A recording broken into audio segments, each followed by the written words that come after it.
闽东语的使用范围包括台湾、中国、马来西亚甲新加坡。2019年，闽东语的做国家语言。 教材编列重点除了生活化，嘛有增加对话练习。也毋过根据统计，即使用这款语言的人口，伫马祖差不多有1万人，伫桃园差不多有5万。也毋过桃园完成培训的老师真少，所以未来拍算是要做直播用共学的方式。即嘛嘛有未少家长讲因愿意加入演习来传承母语。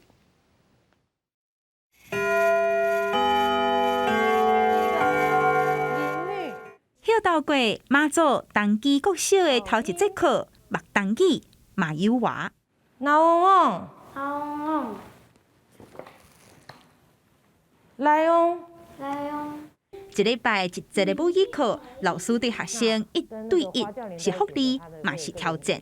一个小朋友其实他是很无聊的，也没有抢答的乐趣啊，什么没有，所以就变成老师可能就是要稍微变化一下。 目东语的使用范围除了中国福州、马来西亚、新加坡，还有台湾的马祖、桃园甲新北拢有。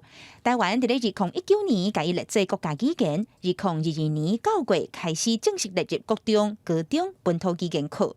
教材委员讲，教材上大调整，除了爱生活化，也爱增加对话练习。因为现在的大环境，很多的爸爸妈妈半年已经没功了，都不会讲了，所以这时候要靠学校的老师，然后在学校虽然只有1节课。 其实我们也是温水煮青蛙，慢慢的扎实弄的话，其实孩子会有所感。锣鼓喧天，这是代表马祖文化的高班角。伫咧桃园北调区的大成国小，目东语课就咧上座。马友第顶游哩，就是将我生活白曼，古板是第顶游，无古板，叫白曼都无语了咯。 大成国小是台湾本岛目前唯一本土课有在教目东语的学校，学生大约50位。桃园因为地理位置甲历史缘故，对1979年台美断交了后，未少马祖甲中国人拢搬来遮住。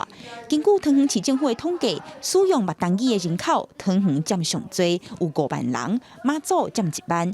桃园国小甲国中有目东语需求的囡仔1500位。到今年4月份，因已经栽培16位合格的目东语老师。当然，这16个可能无啥够，阮未来可以继续持续来培养。 这教育部嘛是让利用这直播共学的机制，来服务更较侪想要学闽东语的囡仔。贝地里很多的乡亲也愿意你当我们的这个闽东语的新娘，他们也想说，那他们也要为自己的母语也要尽一份力。未来要安怎伫咧日常生活加增加使用目东语的机会，是大家爱斗阵拍拼的。记者阿敏金、李有水、郑佩文、马祖桃园报道。